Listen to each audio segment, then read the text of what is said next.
Okay.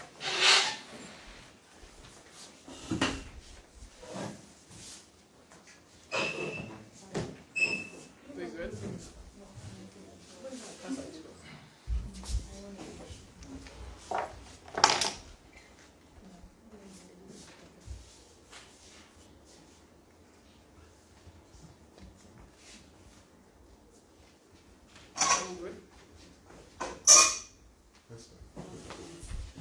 So good morning, ladies and gentlemen. Thank you very much for coming here today for this validation workshop. My name is 𝗙𝗵𝗱𝗁𝗪. I am the CEO and founder of Fantanka. So Fantanka is an organization that promotes good sexual and reproductive health. We also address sexual and gender-based violence, as well as provide mental health and psychosocial support services.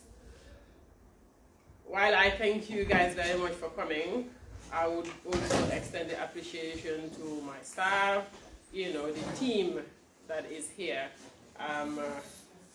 We have a very strong team who helped. So we have a very strong team who helped this process.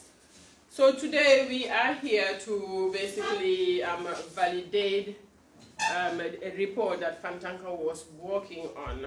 The report is about the experiences of young people during the former regime, the 𝗪𝗪 regime. A lot of people would say it's a dictatorship regime. So we are trying to complement the work of the TRRC and the wider transitional justice process. The TRRC, Truth, Reconciliation and Reparations Commission, many would know that it was set up in 2018 to do research and investigate into the human rights violations that were committed between 1994 and 2017 under Yahya Jammeh's rule. TRRC, you know, started in 2019 on the 7th of January, and it looked at different themes. Yes, it did a lot of investigations in different categories. Some of the themes, you know, they're cross-cutting. For example, gender issues. Whatever theme the TRRC looked into, you would find issues related to gender, issues related to women, issues related to, you know, marginalized people. Okay. Similarly, we have cross-cutting issues around young people's experiences. You know, Imran is helping me with the PowerPoints there, so I might be slow sometimes, or I might call him to get on with things. I also forgot to say, Imran and I, we were the main or principal writers of this report. Imran is my husband, very supportive husband. They would say behind every successful man there is a woman, but behind every successful woman as well, I have my Imran Dabo. Hey. Yes. It's true. Yeah, he has been, you know, like a rock behind me. He has been very supportive with whatever I do, and even though he's not out there, you know, doing things with Fantanka, he's, you know, underneath supporting so much. You understand? So thank you, Imran. The role of youth, it was addressed throughout the establishment. It was addressed by establishing a youth unit in the TRRC. But that unit, its main work was kind of sensitizing, you know, people and doing civic education. They did a lot of work advocating young people's issues, peace building, social cohesion, and reconciliation initiatives. So they have done a lot around young people's issues. And the TRRC in general, they have done a lot. We would say thank you to them. However, we felt like there are some gaps that were not captured. And it is important for, you know, there to be a holistic approach. You know, the TR term was really short, and I'm sure everybody would understand that they cannot put everything there. You know, some of the issues they said was not within their mandate as well. So we are trying to complement those things. Yeah. But for many young people, this omission, it means a continuous trend of youth marginalization. With the work we have done here, young people felt like people do not listen to them. They feel marginalized. They are among the most important people in the country, but their voices are not heard. You know, even though we, you know, now the era of social media and whatnot, we will hear young people saying things here and there, but there used to be a time they cannot. You know, it represents the whole of Gambia, but the youth in particular cannot voice out some of the important things they needed to. So this report really wants to address this gap by looking into the experiences of Gambian youth during the dictatorship, the impact of these experiences on their lives, recommendations that will address these impacts and consequences of their experience, you know, going forward. The report relies on, you know, data and people's perspectives, you know, from previous work that Fantanka has done with youth. You know, we have engaged youth in our work a lot of the time, and you know, data from interviews and focus group discussions, as well as reviews of the TRRC hearings. You know, so like I said earlier, similar to gender issues, youth issues.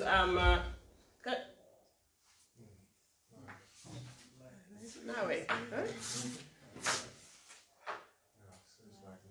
Yeah, every good work in the Gambia that is now. Yes. I'll ask them. The AC, the generator is on. Okay. And it's back.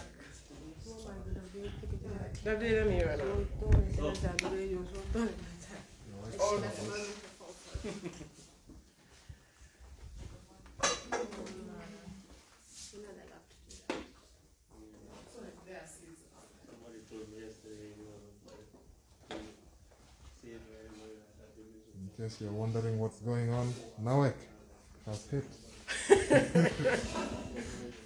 Hassan?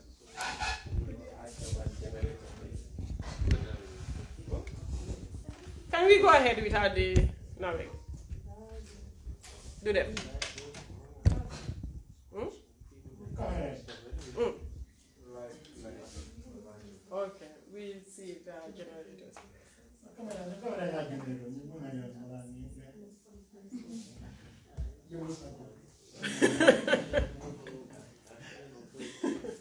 Can continue, I think. Yeah? We do it with the Gambian way. The man has your laptop this fuck now. No, actually, just a small bus, please.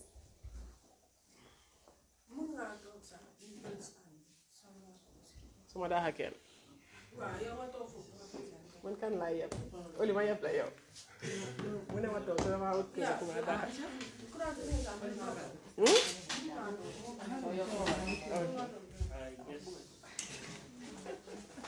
Na mo talk fini rek.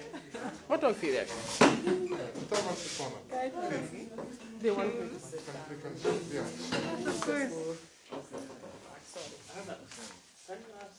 Yeah, he already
I am really glad that Fati is here.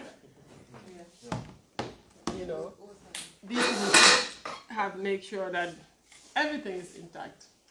They are our lawyers. They should be standing for our rights, huh? Okay. Here we go.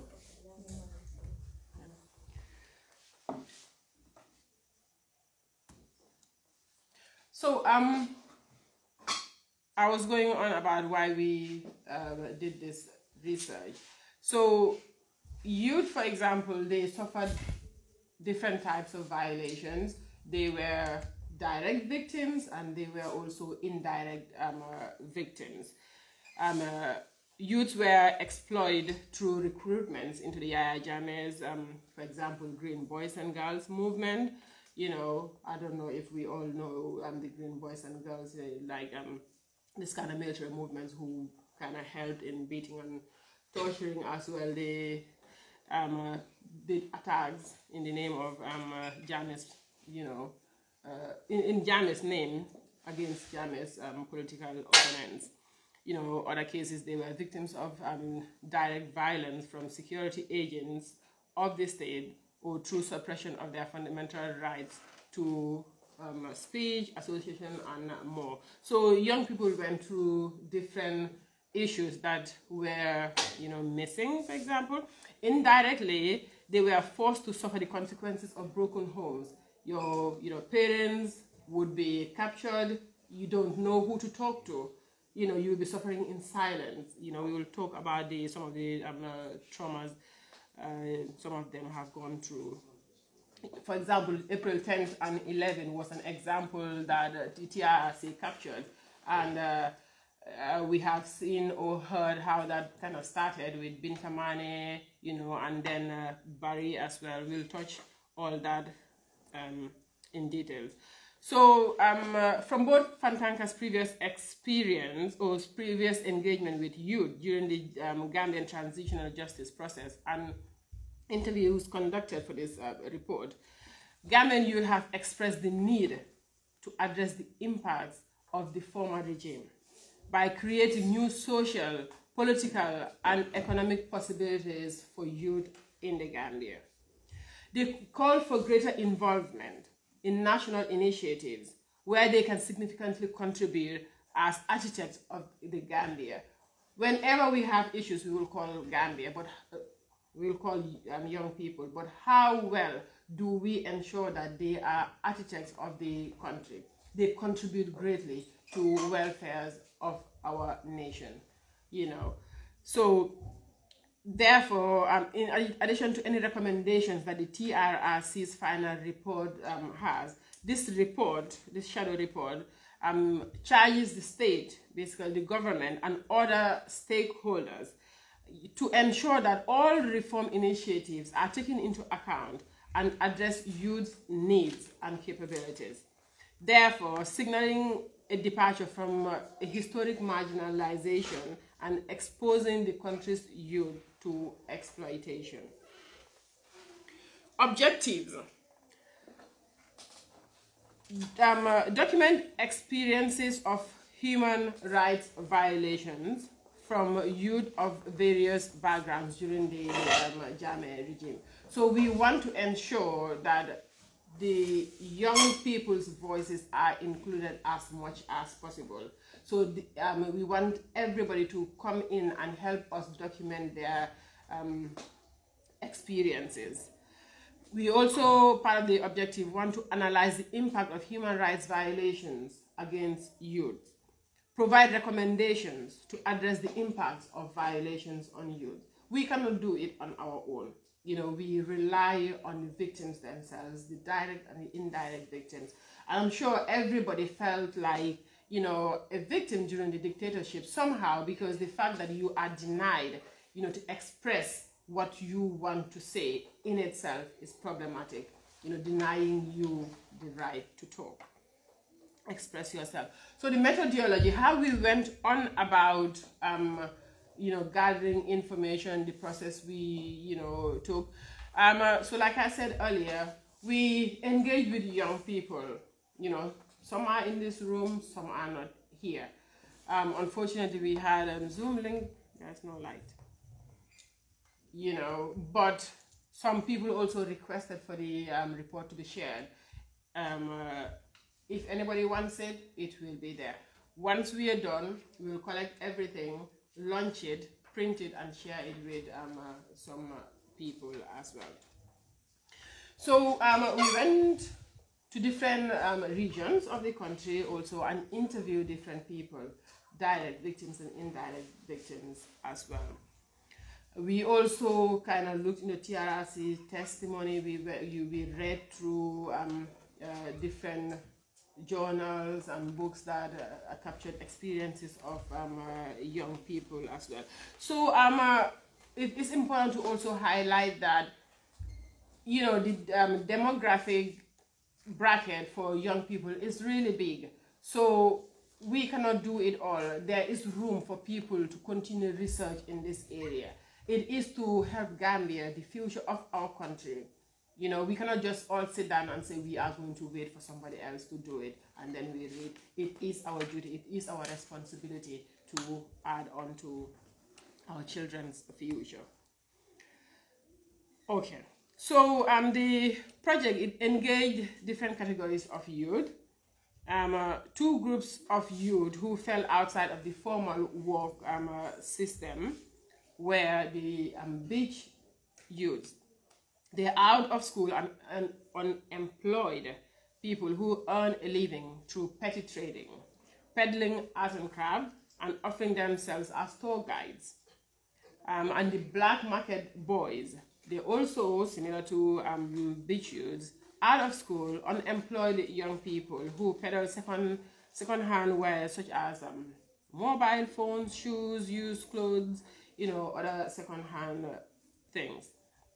We also talk to victims' children and children of alleged perpetrators as well. We talk to young women who were, sexually abused by either the former president or his associates. We also talk to artists, the musicians, if you like.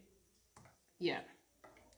So we captured the experiences of these young people to promote inclusive approach to developing measures intended to address the problems experienced by youth in the Gambia. To access redress for the violations, the challenges that obstructed their access to any remedy, and the impact these negative experiences had on them. We also considered how these experiences hindered their confidence and participation in the transitional justice process. I know I'm talking a lot. There will be chance for everybody to chip in. I'm just going to try to keep it as short as possible with particular focus on the findings, analysis, and recommendations. Yes. So these are the categories of young people that we reached. Some young people were reluctant, though, to contribute to the interviews because they were of the belief that this is just useless. We would just come, interview them, take their details, and that's it. Nothing would come out of it. Hopefully, something would come out of it. Many people have also chipped in the TJ process, and I'm sure they will also, come together with different organizations to just make sure the work does not go out in vain. Right. So we come to the background. So we say that, or the Gambia National Youth Policy captures youth to be, between the ages of 15 and 30 years. So according to the UNFPA's 2017 statistics, about 65% of the Gambia's youth population is between the ages of 10 and 24. During the 22 years of dictatorship, youth's experience the consequences of most of the human rights violations that were committed by Yahya Jammeh with the state agencies and agents like the institutions and the higher people as well. They were subject to killing, inhuman experiences, degrading treatments, and arbitrary arrests and detentions. So they were forced to grow up in repressive environment without most of their basic fundamental human rights. Some of them were also forced to endure life-altering consequences of their parents' victimization. Now they victimize your parent. You don't have a choice. You don't know what to do. Your reaction, you cannot control it. There are some people who have gone through that for years. Actually, a lot of people were doing that in silence. Nobody could do anything about it. You cannot talk because of this whole Moon syndrome, no fear. So the state also trampled on their economic, social, and cultural rights, failed to provide them the conducive environment that would ensure their positive individual and collective development, thus having crippled effect on their ability to reach and realize their full potential. They touch the social aspects of your life, the political, economic, everything. What can you do? The state is just working on you, doing everything. The state that should have protected us. So, according to the UN Office of the UN Office, 𝗬𝗏𝗪. I have a problem with pronouncing sometimes, right? The UN Office of the High Commissioner for Human Rights. Fatih, I got that right? Okay. Yes. They describe economic, social, and cultural rights as rights relating to social security, family life, work, participation in cultural life, as well as access to housing, food, water, healthcare, and education. Article 2.1 of the International, my pronunciation, these are the times I struggle with it. International Covenant, Fatih? Got that right too? Yes. Yes. Yeah. Yeah, on economic, social, and cultural rights, obliges the state to take maximal measures towards progressively achieving economic, cultural, and social rights for its citizens without discrimination. So everybody has this social, cultural rights that they should be enjoying, right? The Jammeh regime not only failed to protect these rights for children, in fact, they violated it. For example, the TIRC hearings in the April 10th and 11th 2000 student demonstration revealed that despite security forces being responsible for killing and injuring many of the students, most of the surviving victims were not provided with any medical treatment.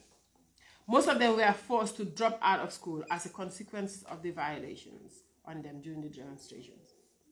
In addition, the actions of the Jammeh government denied many youths a security and stable family life, as well as social security and protection.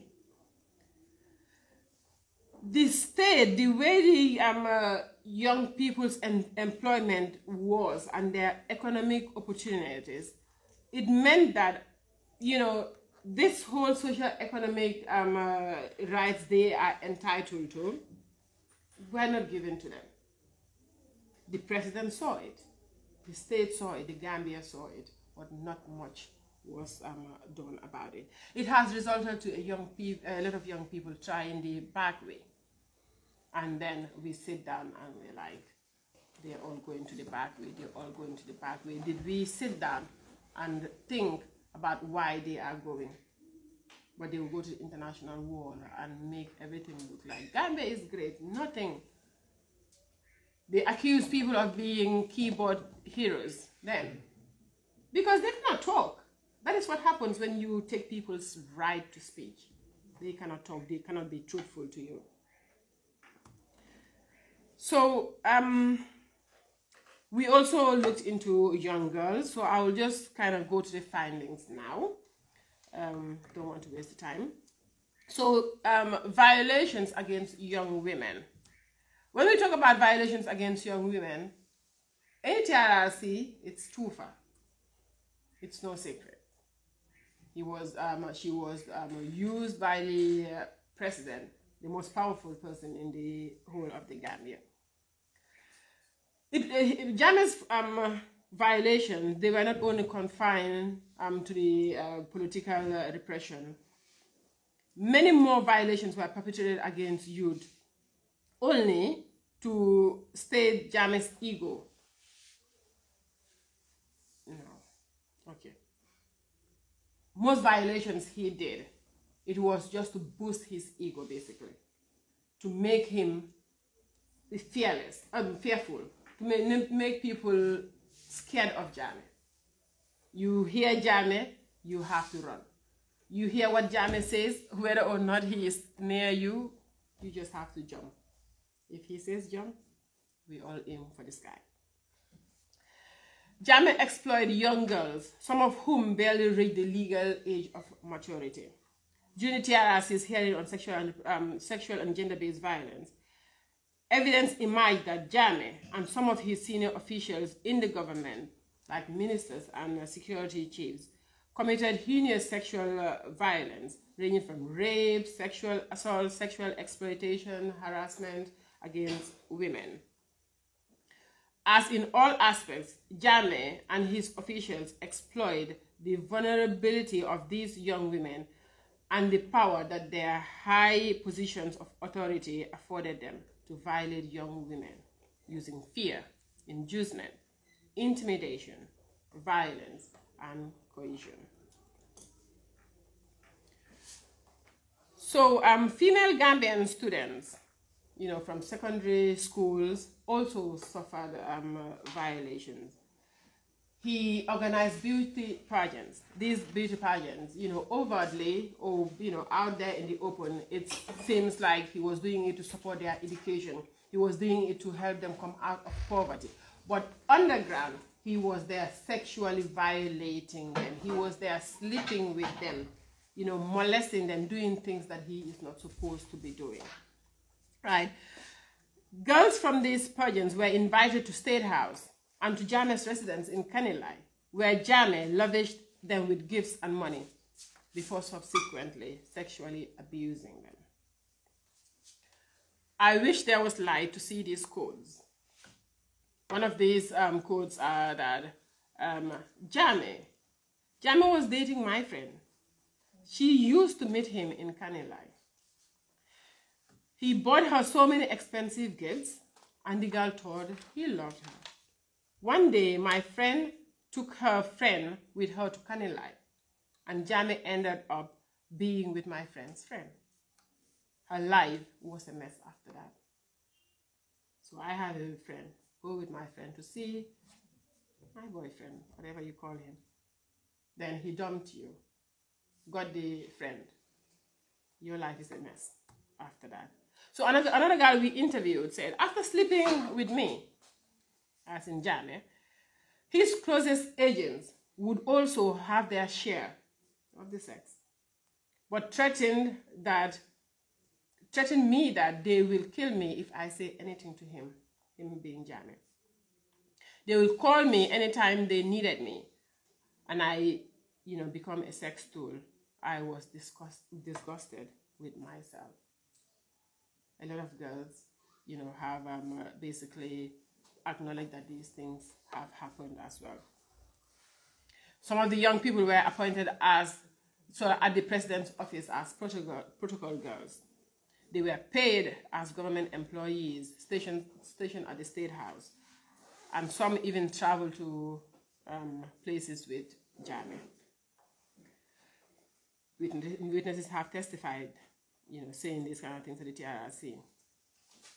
These young women, most of whom were from humble backgrounds, they dared not to defy a man who had cultivated a larger-than-life persona that outed many Gambians, right?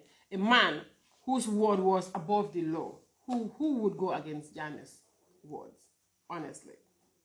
Yeah. You know, he was known for being ruthless to those who challenged his authority. We have seen that you challenge the authority, you go, 6 feet, deep, or his prison, or his hotel, right?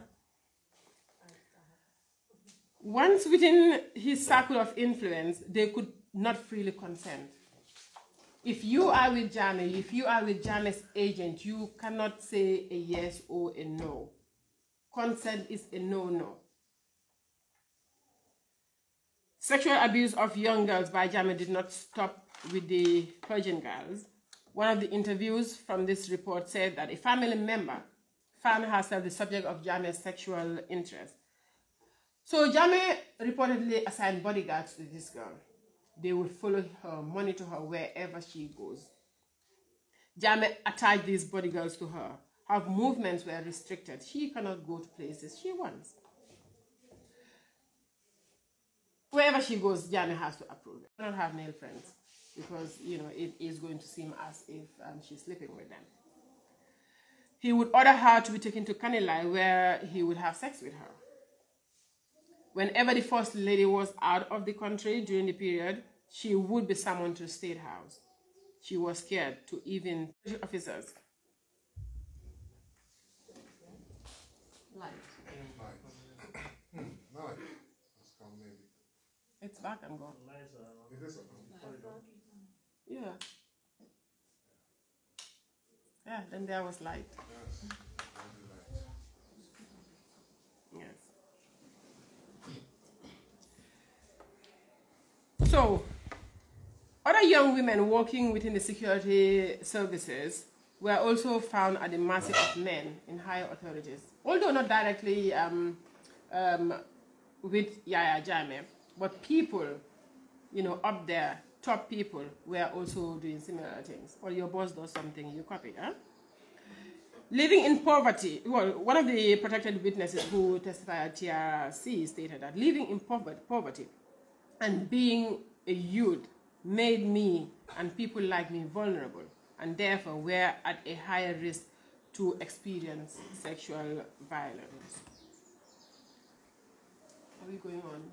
I just wanted to see the code. Yeah. Another protected witness said, living in poverty and being a youth made me and people like me vulnerable, and therefore were at a higher risk to experience sexual violence. This girl said, after being unfairly dismissed, the new boss said he can reinstate me, but he wanted me to be going to places first. After a few trips with him within the country, I realized that he just wanted to be sleeping with me. Later, I told him I don't think he wanted to reinstate me because we have been sleeping together for a while. After I told him that, he said I can leave if I don't want to be patient. So I left him, and I still cannot get back my work. Imagine that. You have to sleep with me, accompany me everywhere I go. I will give you your job. Some people would be like, why would she do it? But we will get to understand these kind of things soon. One other person said, these kind of issues, they have contributed to the sugar daddy kind of syndrome, where young women feel like it's okay to date other men. Because at the end of the day, when your parent says to you, go and get married to this older person, against your will, why would you be with an older person who can potentially improve your life, especially when you're desperate?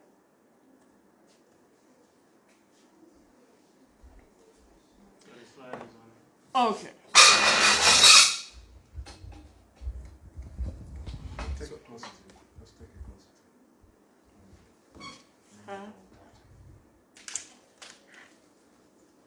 to you. Is it okay here? Can I leave it here? No, just talk what you do. If I interrupt you. Yeah. It's bigger there. I'll hold it if you don't mind. Remove the mask, remove that. I want to go to you. I want to go to you. Yeah? Okay, like this code here. One of the lessons I have learned is that the worst thing you can be in this country is to be an attractive young woman who approaches companies or government officials. They will listen to you. If you are pretty, they will listen. But they are listening to the sounds of your boobs, your bum shaking. That's really what they are interested in. And for you to get access to their support, they would want to have some sort of intimacy with you. Just some weird relationship with you. They will offer you cash just to have you around and use you for their sexual pleasure. Who wants this? So you're not allowed to be pretty. We women like to look after themselves. Why would we not want to be pretty? Okay. So we go to the beach youths. They were subject to stigmatization and extremely harsh treatment from the 𝗪𝗹 regime. Many of them. No.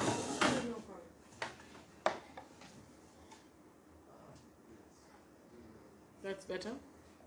Yeah.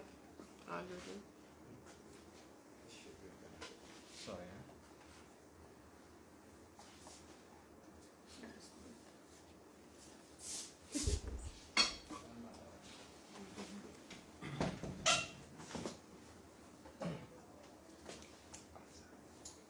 Okay. Yes. So these beach youths, they were subject to different violations. They were beating, they were arrested, detained. You know, some of them interviewed in this group said that a few youths were killed or died as a result of the beating. So some of them were beaten so much that they could not endure it, they died. Other violations committed against them included cutting their dreadlocks. Do you understand? Others who operated pubs and restaurants along the beach also had structures moved down and mowed down. I told you my pronunciation, huh? And demolished by the Tourist Board and Ministry of Lands with little or no warning at all. In 2020, November, we initiated a campaign inviting young people to come and, talk to us about the violations they have encountered. About 50 young people came forward. They responded to the call and shared with us their experiences of violations. One particular group was the Bruford Heights Beach Youths. Their bars and restaurants were demolished by the government of 𝗪𝗹. They received letters from the Tourism Board in 2013 telling them that we are going to put down your buildings.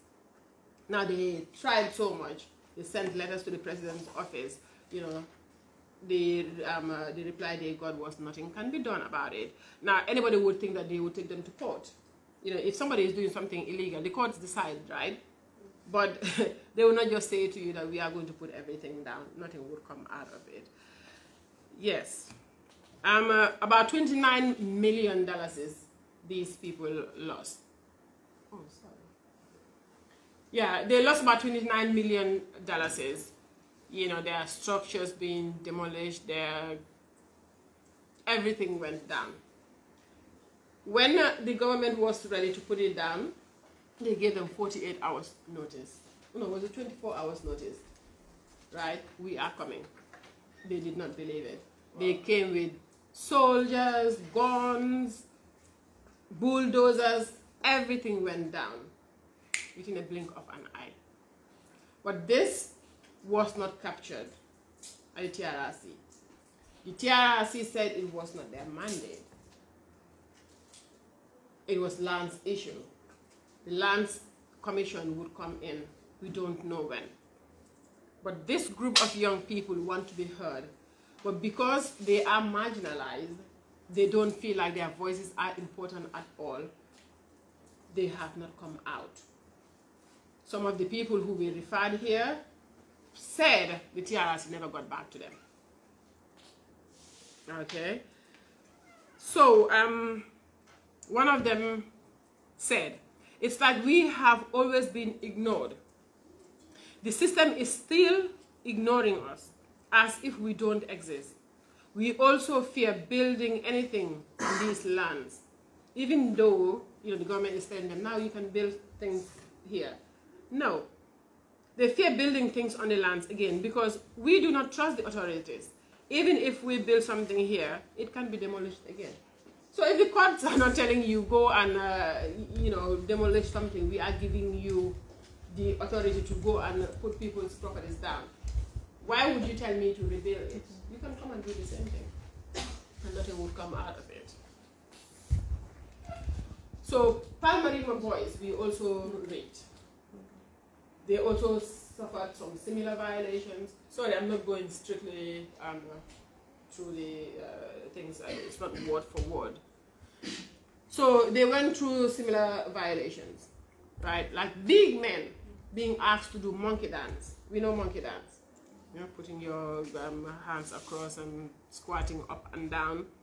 You know, a big man having to go through that. One of the interviews said that they were asked to kneel down and hold bricks on each of their hands.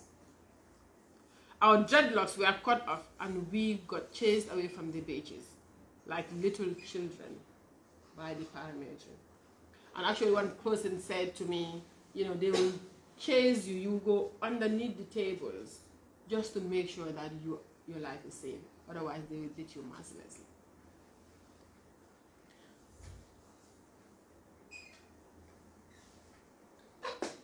We are usually referred to as bombsters, but we are not bombsters. We are chanters, they said. We are not different from the government officials because, like they go abroad and chant for support to develop the country, we also chant for survivors. So we are all chanters, but they discriminate us. You chant, I chant, but I am, you know, not the important chanter. Another one said, we are always marginalized, traumatized, stigmatized, and treated like criminals, which leaves us on our own with no one outside of our circle to socialize. You know, when we see beach boys, a lot of the times they are on their own. You know, a lot of us might be guilty to say, I'm useless.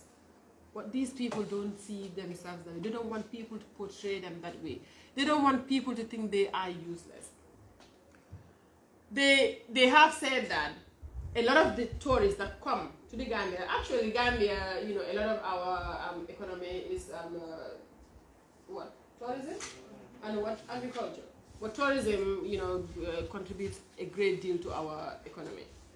They said they contribute to that a lot. They need to be respected. They go around showing tourists important places. They point what's it called, areas that are of interest to them so that they can be coming back. And when they have money, they would spend it on their children. They get tourists to fund other children in the country. So they are no useless. They contribute to the country immensely. So we also got artists. Young Gambian artists and activists, they were also impacted by this. Young musicians and activists who felt like they represented the voices of youth and thus try to articulate the opinions, the frustration, whatever young people were going through. They represented their voices. But they were treated with the same harsh suppression that was the typical response of the Jammeh regime to any dissenting voice. So we have 𝗪𝗪. He's known as, I can't pronounce his name though, 𝗪𝗪, right? He was forced into exile in 2016, like many other Gambians, because he released a song called Power of Freedom. In the song, he advocated that Jammeh must be voted out. how bold he was. The song was, the singer came here. He lamented that the scarcity of jobs and opportunities for Gambian youth, in addition to the restrictions on freedom of expression and other liberties. So another DJ said in his narration that a short distance from the hotel that he was coming from, when they finished performing, the PIU, the paramilitary officer, stopped them and accused them of disturbing some European ladies residing in the hotel. Okay, so you go in to mind your business and the PIU says to you, you are disturbing others who are in their hotels. So he denied it and argued with the PIU. They were all arrested and detained at the police station without being charged. So this is how he describes the condition that he was subject to by the police. He said, it was a very terrible place. It is very dark and there was no bathroom. There was just one bucket in there where everybody will use for toilet. And when it's full, they don't care who takes it out and goes and pours it out, because it's direct quotation. They just leave it there and it starts overflowing onto the floor. So then you have no place to sleep. So you have to stand all night, all day, all night. You have to stand. And everybody's struggling at the window. It is just a small hole, the window. When you stand there for a while, people would come and push you and have their turn to breathe a little bit of air, fresh air that is free. You have to struggle for it.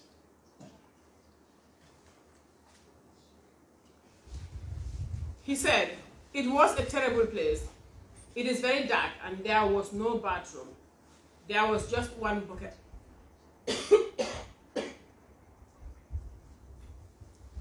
There was only one bucket in there. Everybody will use for toilet. And when it's full, no, this is the one I read, sorry. So, you know, I told you I am long-sighted, I can't see. That's why I'm using my laptop. Okay. Okay, all these experiences, they have caused distrust for the system. Young people do not trust the system, even today. They violated my rights without a reason, he said. April 10th and 11th.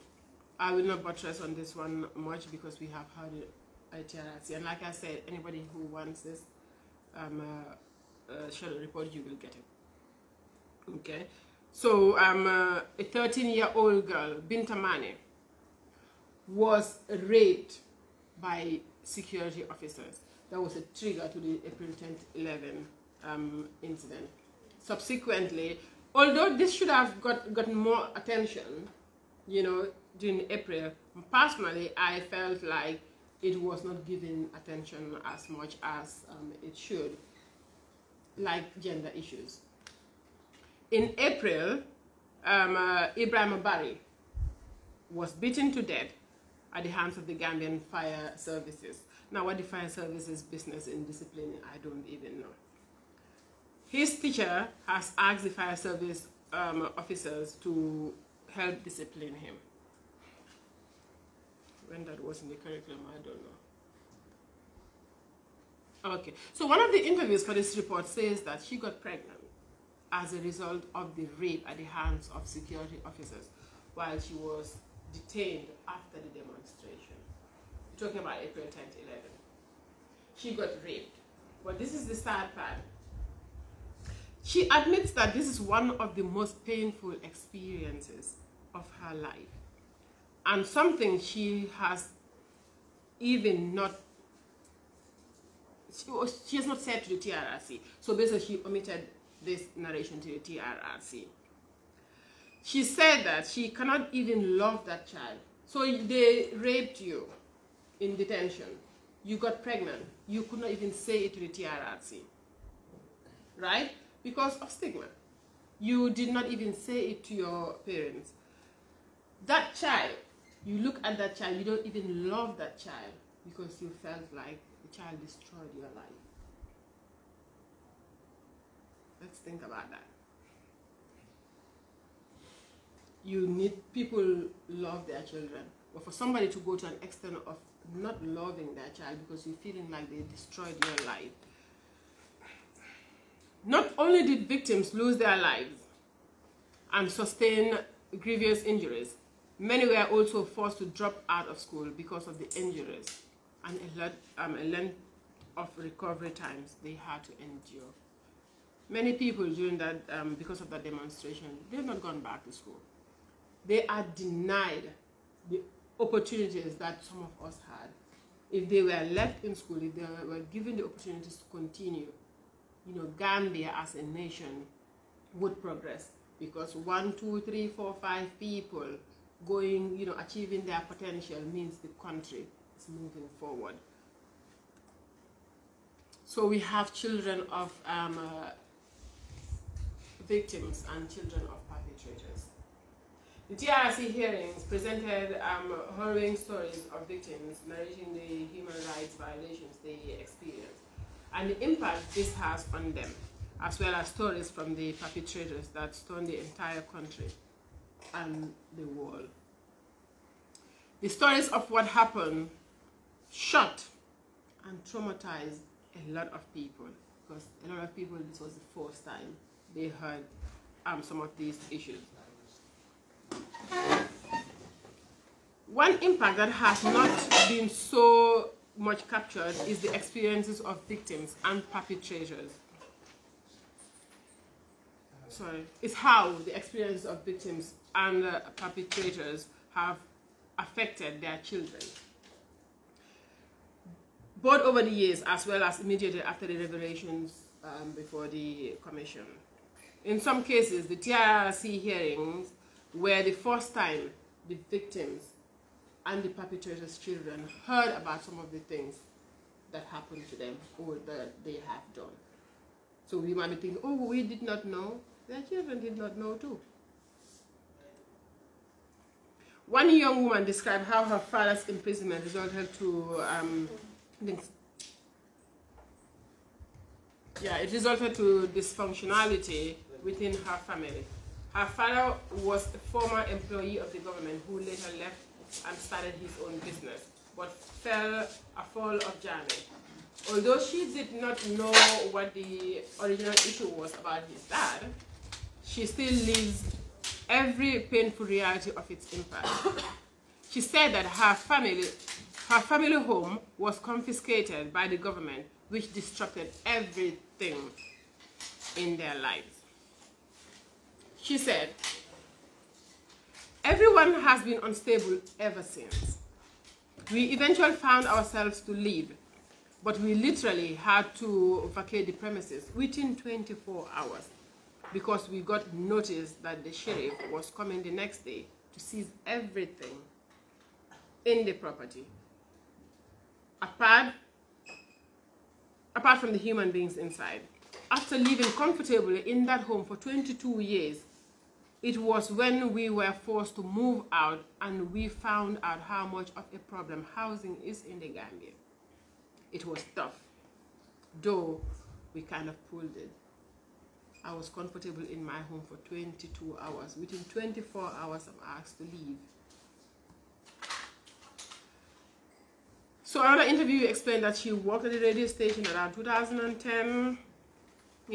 She said she remembers that all they kept drilling in their ears, or I would say the direct quotation, all they kept drilling in our ears day in and out was, make sure you do not say anything offensive against the government. So you're working on the TV and they're telling you to mind what you say because you should not offend anybody else. When she later moved on to host a program on television with some friends, their filming equipment was seized by the NIA. She said that one of the items the authorities confiscated I pronounced confiscated properly. Yes. They're filming their drones, right? On the basis that it could be carrying a bomb. So you see a drone up there, you know, the body won't cast my bell, oh, I can bomb there.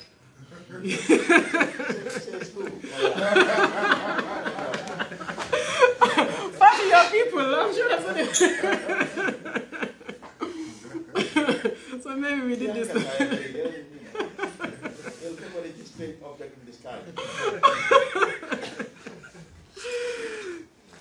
So yes, it took the young entrepreneurs at least 2 months before they could get the drone back, by which time their program was detrimentally delayed and the body workers escaped as well. Huh? She said, our intent was just entertainment. That's what our show was about. It was an entertainment show. It's not wrong. Yes, so you educate and entertain. It was my first time I heard about this word as well. So, yes. We even made it a point not to talk about politics at all because we wanted to stay out of trouble.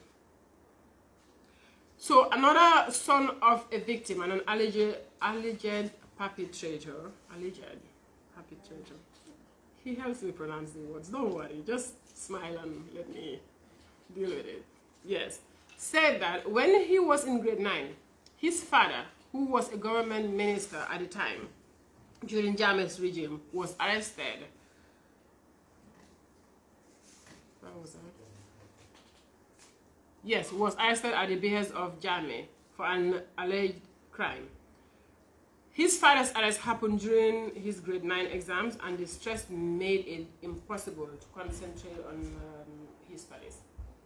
He said that he was well aware of the stories of arrestees being tortured, beaten, and even killed by 𝗪's agent, and that caused him so much fear. This is what the person said. He said, his arrest affected me in a sense that when I was supposed to sit and read, I would think about him, and I wouldn't be able to focus or read what I was supposed to. Also, having to sit for my exams in which my dad was not to support or even wish me luck. Or even wish me luck. Everybody was devastated in the family. My mom would always cry. She would be worried, like everyone would be extremely worried. And I wouldn't even know what to do. So it was hard for me to focus on exams, to say. A lot of children of victims, including children of perpetrators or perpetrators' victims, they would say, know what this person is talking about.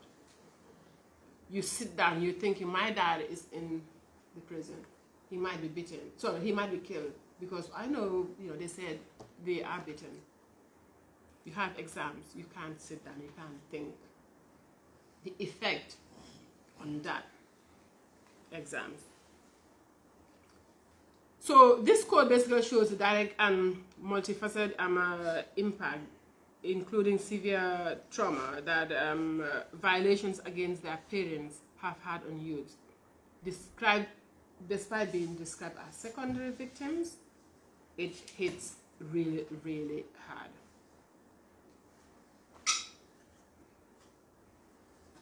So this code I felt was important to know because this government needs to hear this one as well.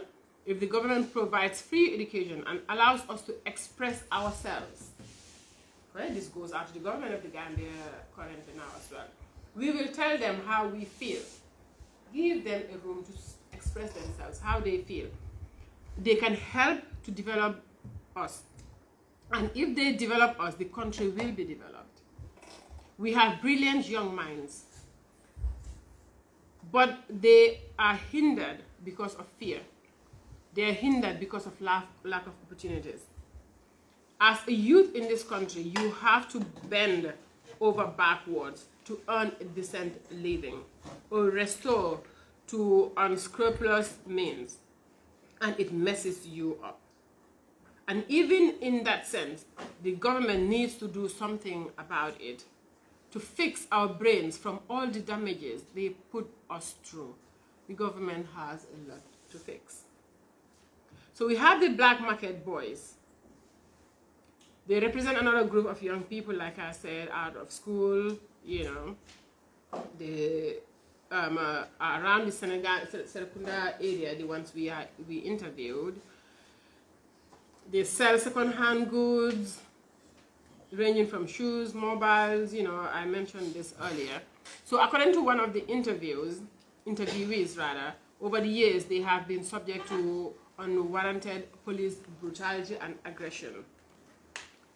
One of them said, I think that whenever some of these police officers are broke, they don't have money, some of them decide to come to the black market and cause us trouble for the boys and take their things or their money. According to the interviewees, the police count on the black market boys' lack of knowledge about the law and informal nature of their enterprise in order to illegally retain their goods.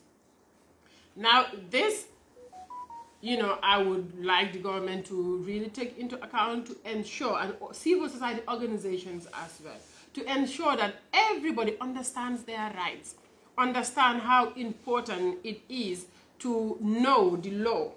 We cannot all hold the books and read, but how do we translate important legal jargons into, you know, simple English that everybody can understand, or local languages? Let us understand our rights, including the black market boys. They need to do that so that they are able to understand what they're supposed to do and what they're not supposed to do.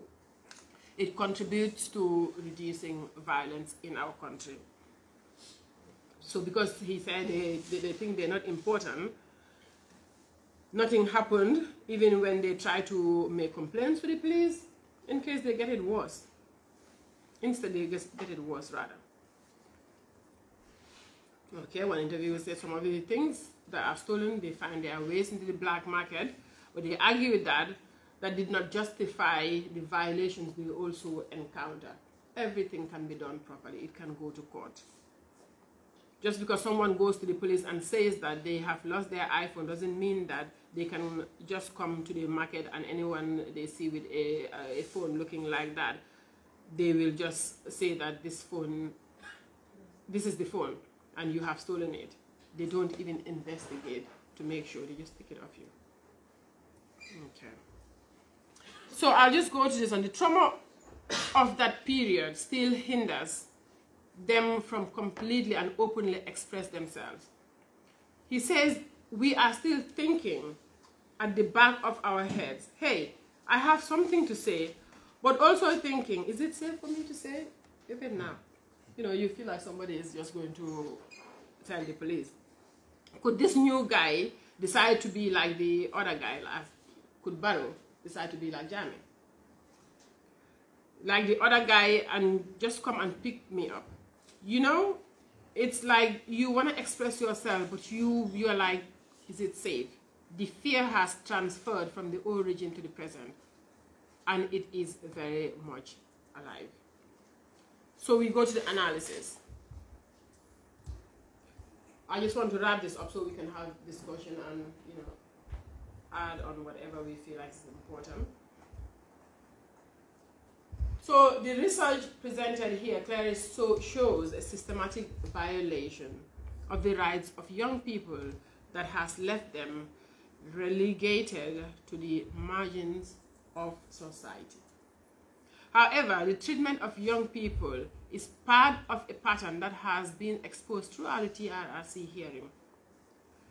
This research presented clearly shows a systematic violation. A systematic violation of the rights of young people that has left them. No, I read this.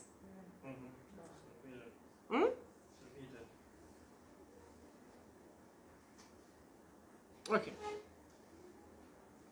Emphasis, perhaps. Yeah. Yeah, please. Thank you. Okay, I'll let him take over. Please do it as quickly as possible. So I'll be. I need to rely on that. I'm short-sighted. She's long-sighted, so we have to switch things over. I guess somebody will have to live in the middle somewhere. Yes. So yeah, go on to the next slide. So, as we said, from the immediate period following his coming into power, 𝗪𝗻 schemed to consolidate power through the destruction of all social structures that posed as a threat. So, if you look at the TRRC report, you find that 𝗪𝗻 intended all of these things that he orchestrated. So, religion, media, youth, he suppressed everything, gender, every area of life that would pose a threat or challenge his authority, he tried to crush as quickly and as early as possible. And the treatment of youth during that period is also part of that pattern. So this is evident, like it says, of a systematic persecution of leading members of the former People's Progressive Party. You know, he oppressed those, the media, like I said. You know, and he created this persona that everybody feared, so he could do anything he wanted. Can I move on to the next slide, please? So, 𝗪𝗻 treated, like I said, youths in the Gambia in the same vein. So, political active youths were induced and exploited. I think we did not, or Mariama has not mentioned the green youths, or she just touched on it. But the green boys were this movement that 𝗪𝗻 and his people created. It was first called the 22nd July movement, named after his coup d'etat. And what they were used for is these politically active young people that he used to orchestrate attacks on his political opponents and things like that. That was in itself also another form of exploitation. And those that he could bring to his corner, he used to commit more human rights violations. Those that challenged his authority or tried to assert their constitutional rights, he crushed. So this is basically how he treated young Gambians. And for young Gambian women who found themselves under the yoke of all of them found themselves under the yoke of sexual and psychological, economic, physical subjugation, which has become a trend now that is continuing and needs to be challenged and stopped. Can I move on to the next one? Yeah. Okay, I'm on the same. Okay. So the impact of 22 years of dictatorship on Gambian youth, as the presentations I believe have shown, is far-reaching, and it continues because it's not an impact that can be easily changed. The confidence of the youth is affected. Their opportunities, because some of them lost opportunities to educate themselves to the level that they would have needed to progress better in life. Their confidence is affected. You know, the role that they could have played in the course of or the progression of the country and their futures has also been affected. So since the change of government, the space has opened for young people to exercise their voices. Yet many youths still believe that even though they are able to speak out, they are still being given a deaf ear.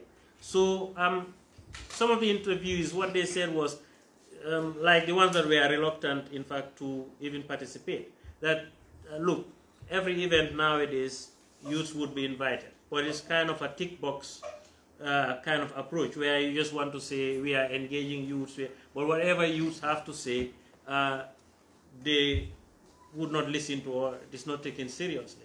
And I can give an example of that when the Stake in the Nation Forum that is done annually by the Gambian diaspora tried to discuss the issue of this illegal migration.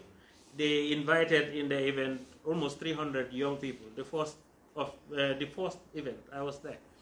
And I was really frustrated because they invited almost 300 youths to the place, but it was only government ministers that were speaking. And every time youths wanted to say something, oh, can you give the minister 5 minutes to complete? And then another official would raise a hand. Only one youth out of those that were invited spoke. And he spoke on a scripted note. I don't know who wrote it for him. So it was not meaningful. And the youths are expressing that. In these interviews, they express that. So they still feel they are being given a deaf ear. So from Fantanga's work with victims in the TRRC process, it is clear that many youth also currently suffer trauma as a result of their experiences during the Jammeh regime. This is one area that has not been seriously looked at. I think the TRRC, because of the time constraints, focused on just getting that historical record.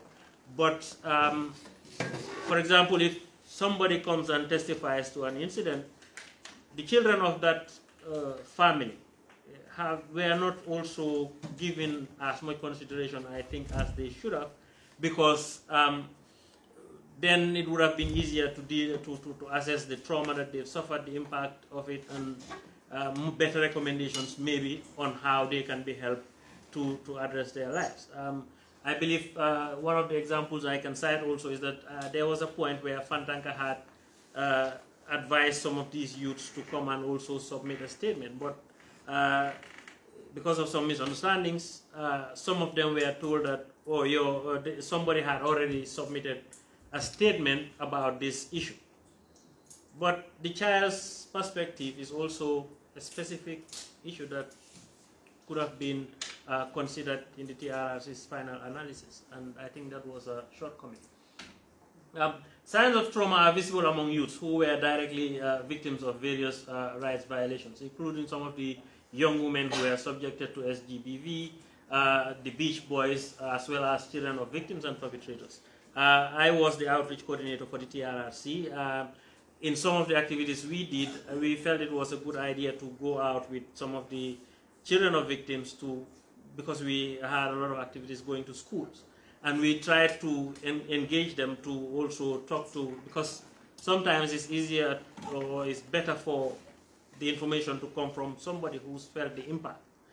But we saw how traumatized some of these young people were, and I don't think they received the kind of help that they needed. And I think this report tries to raise those issues so government can look into those and try to find better ways of helping these young people to deal with the challenges that they face. Some of the participants interviewed for this report have pointed out that they found it hard to maintain relationships with family and close friends, suffering flashbacks and mood swings and other mental challenges. So one of them says, because when she was going through the challenges that she went through because of what happened to her family, the friends that were close to her were supportive, but now she kind of shies away from them because every time she sees them, it reminds her of that ordeal that she went through.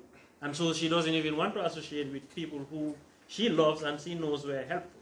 But at the moment, the kind of psychological mindset that she's in, she cannot deal with that. So she needs help, and many of them like that also need support to address these issues.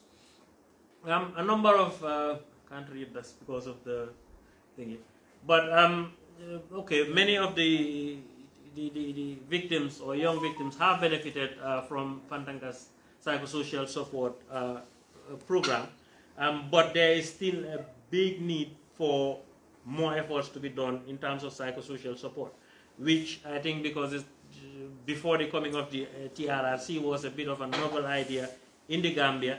I don't think its value has still been realized as it should.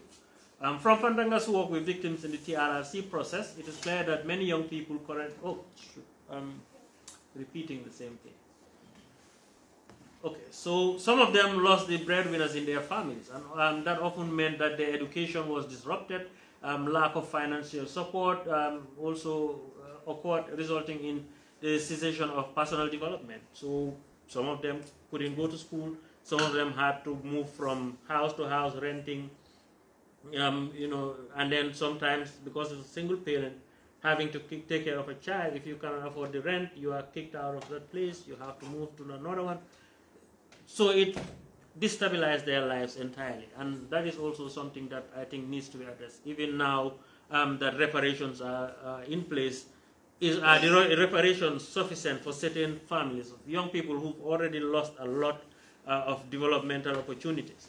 Is it sufficient now to just give them monetary reparations and counseling, but their families would still be struggling to find a place to stay? Can government do better, for example, provide an estate for victims who cannot afford their own places and help them develop it? You know, make it low rent or whatever you want to do, but government can do more and should be encouraged to do more. Many of these youths have grown harboring bitterness over the broken dreams. In addition, they are also forced to deal with complex life changes, which in most cases lead them to feel emotionally distanced from family members. So within the family structure, some of them had to deal, each one has to deal with what they were facing on their own. So it kind of created distances between families, and you know, some of them are still going through that from the interviews that we conducted, and I think thought has to be given to how do we help these families also, you know, recover from that. The impact of the experiences discussed also above also falls under what psychologists describe as intergenerational or transgenerational trauma. The term denotes trauma that has been passed from direct victims who are subject to the trauma to subsequent generations. In this case, parents suffered gross human rights violations, but it's transferred to the younger generation, their children, and perhaps even their children's children would encounter the impacts of these violations. So all of these things need to be considered in terms of post-TRRC, post-transitional justice, and how do we really help victims, not just a formalistic, you know, approach to it. We are helping victims. It has to be meaningful support. Can I move to the next slide? Did we not deal with this already? Oh, the analysis on young women. Yeah. So in most cases, Jdamé and his government only engage young people when doing so represented an opportunity. I already mentioned the 22nd July movement or the Green Boys and Girls. Similarly, the same treatment was done to young women as well. Beauty pageants, you create opportunities and you use it to exploit young people. Women in the security forces were also treated similarly. And it is something that has become systematic, and because of that, it is still ongoing despite the change and needs to be addressed. For young women who encounter the former president and senior officials, what started as opportunities, like I said, turned out into serious gross human rights violations. And Jdamé and his officials were, you know, from the results that we found out, interviews and the TRRC hearings, had committed systematic sexual and reproductive health violations on the young people of this country. And these are things that, like we just mentioned, the trauma, the physical and economic, social stigma that comes with it, all of these problems need to be considered and addressed. Can I move to the next one? All right, so in addition to the actual trauma violations, socio-cultural norms of the Gambia also force these young people into a dilemma between voicing out experiences or risk stigmatization, or remaining silent and being consumed.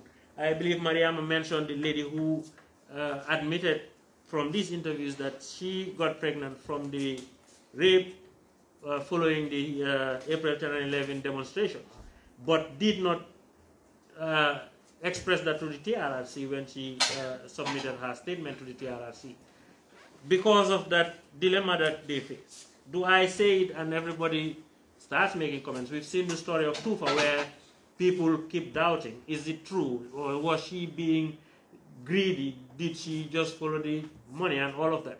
Not considering all of the facts that need to be considered, and these need to be clarified.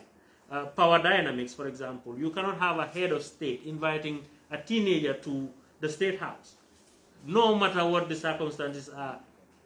It is just not acceptable.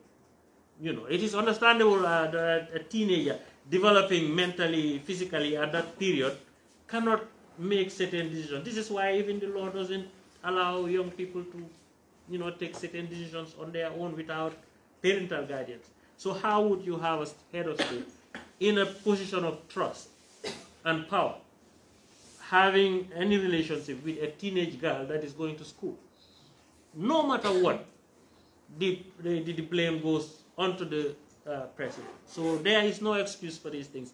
But because of the socio-cultural norms, it has become okay to put the blame on the victim. And because of that, especially for sexual violations, young women shy away or tend not to express what they feel or what they've gone through.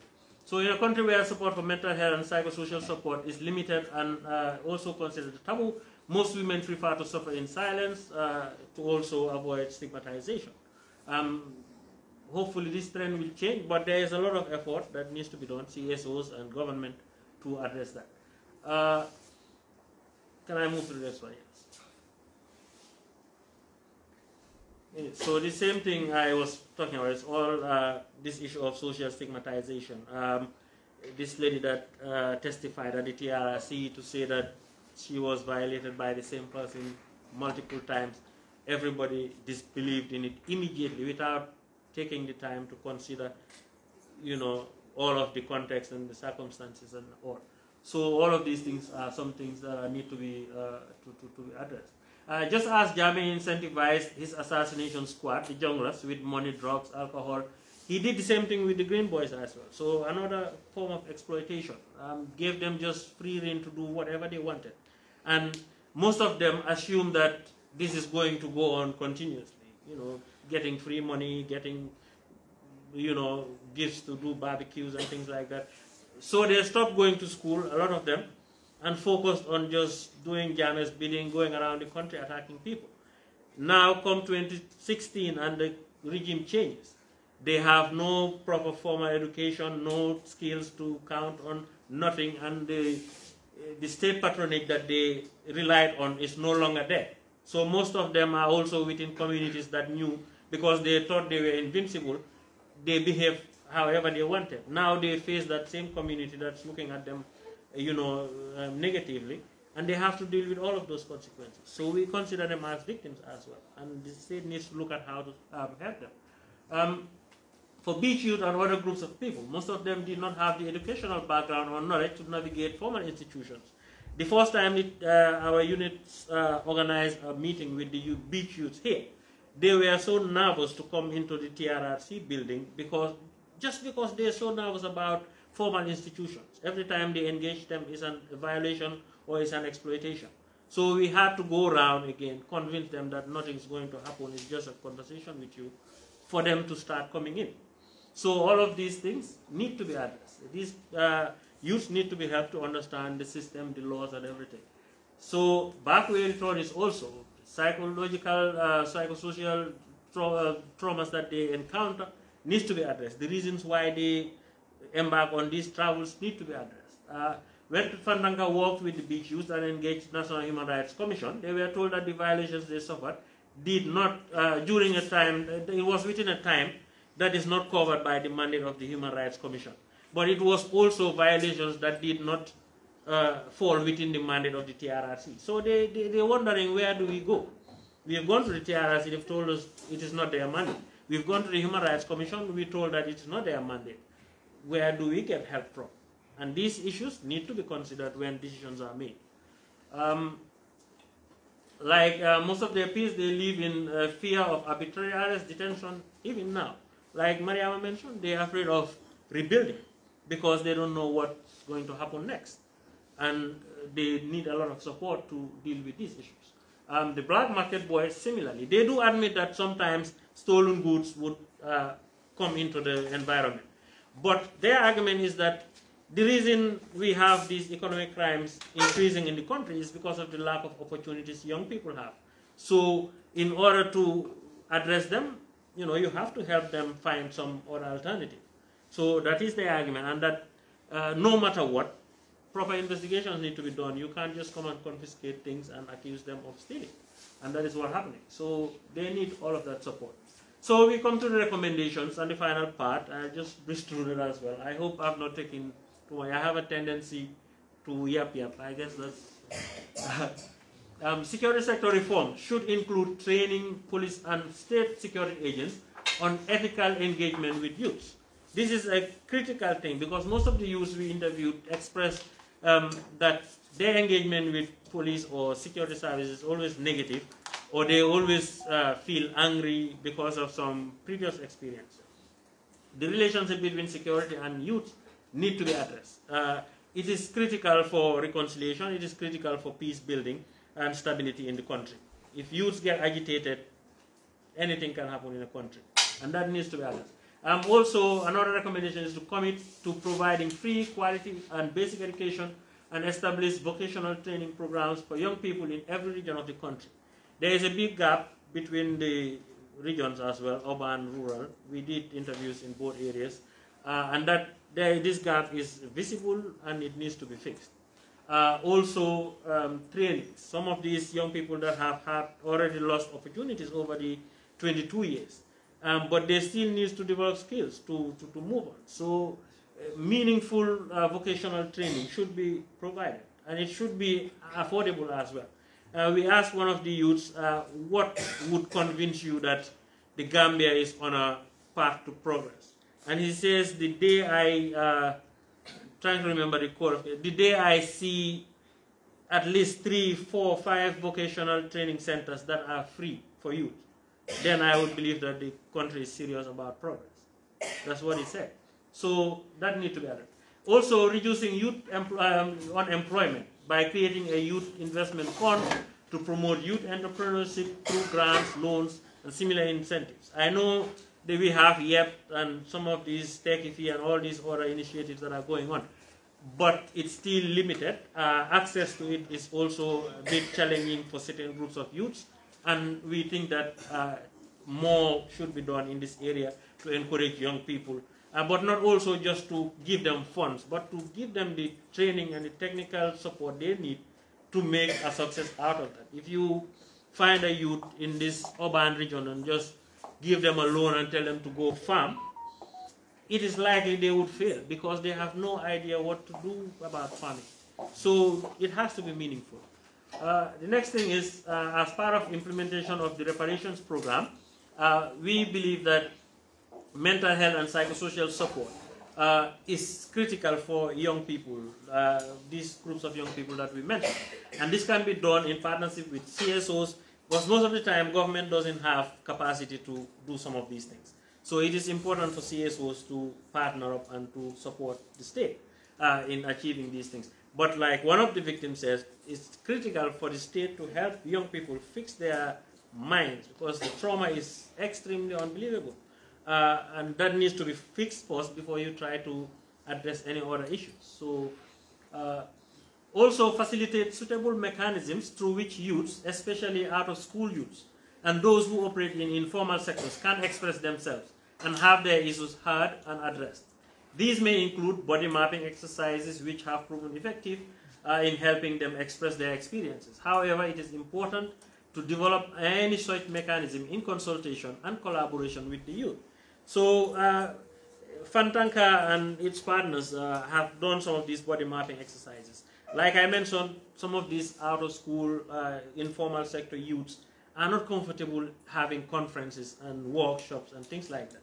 They need something specific to help them express. And the body mapping exercise proved to be a very successful way of doing that. But they did it also in consultation with them. This is what we are planning to do. What do you think about it? Are you comfortable participating in it? And they give you their feedback and feel like they are partners in the process. That is important.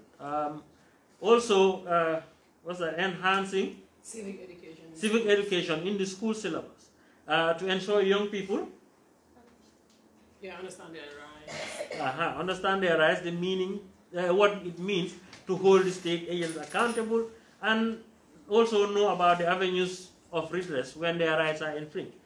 You ask a lot of young people in this country, for example, if you have a business, where do you go to pay tax or where do you go to register? Some will struggle to tell you what it is. And I don't think it is their fault. Information in the Gambia is hard to access, even for experts. So it is critical for us to do this civic education. Help these young people understand the dynamics of a democracy, rule of law, you know, the social contract. These kind of ideas, they need to understand from childhood and develop them and move on with them to adulthood. Then they can hold the state accountable, and they can also make sure their rights are protected and are exercised as they should.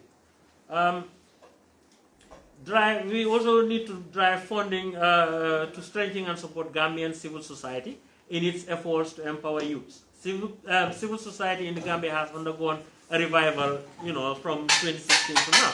And they can be vital in helping young people understand and protect their rights in various ways, from civic education to pro bono legal representation to challenging matters in court. It is all happening right now, but civil society is constrained by issues of funding, some other technical capacity building, and other issues. So this recommendation is for government, the state, to work with CSOs, not work against them, and support them in this work. It's just going to develop our democracy better.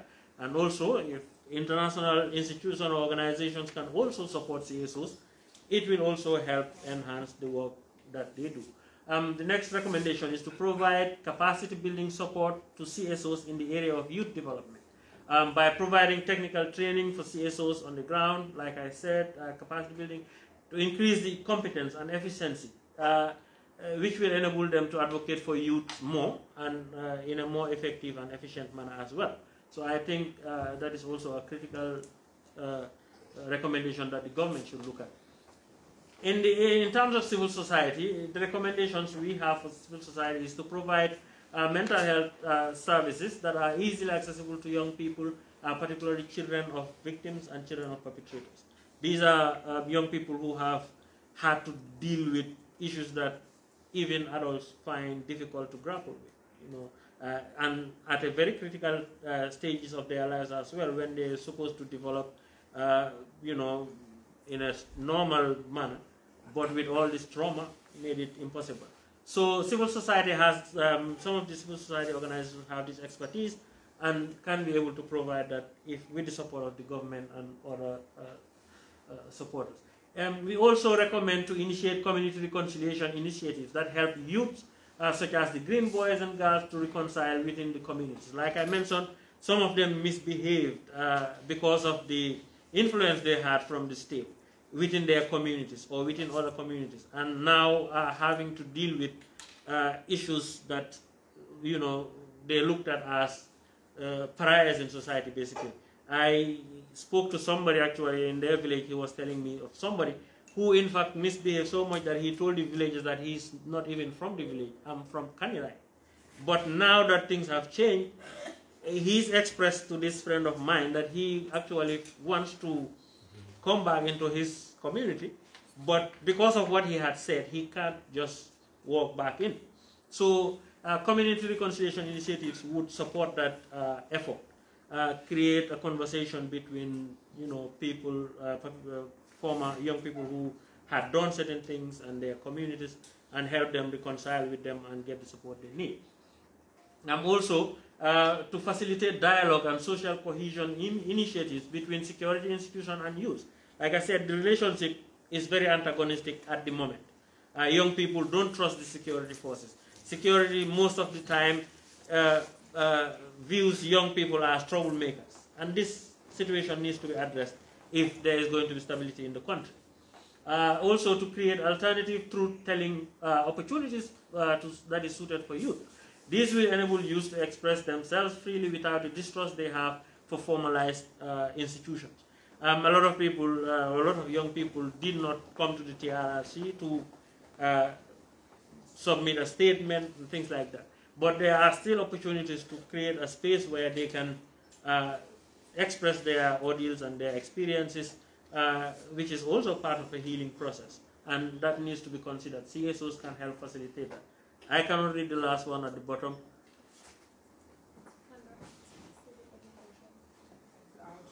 I'm sorry about my hand gestures. Education and sensitization outreach activities. Okay, so sensitization and outreach activities for youth to better understand the system. Like I said, they need to understand what is actually a democracy all about. What is the social contract between the public and the state, the government? They need to understand certain basic things. You know, what rights do I have if I am arrested? How does the police, what powers does the police have to arrest me? When don't they have? All of these things young people need to understand. Where do you go if you want to, you know, get a certain document? Where do you go if you have a certain complaint? Where do you go if you have a certain query? All of these things, I can assure you from the interviews and from my work that I've done over the few years, youths don't know much about any of these things. And any country that has not empowered its young people to be able to deal with these issues or to understand these things isn't the country that is going nowhere. So I believe those are the final recommendations that we have. I think the floor is now open for suggestions and comments for it. We apologize for the lengthiness of it, but because I think most of these things we were very passionate about the issues that came up, and this is why we wanted to explain it here, because then also if you have the full report come out and it's bulky, we have a tendency not to read bulky documents, and so maybe this is a better opportunity to understand what's contained in the report and also help you find specific areas maybe you would be interested in looking at and seeing how to help address. So thank you very much for your patience and for your time. Thank you.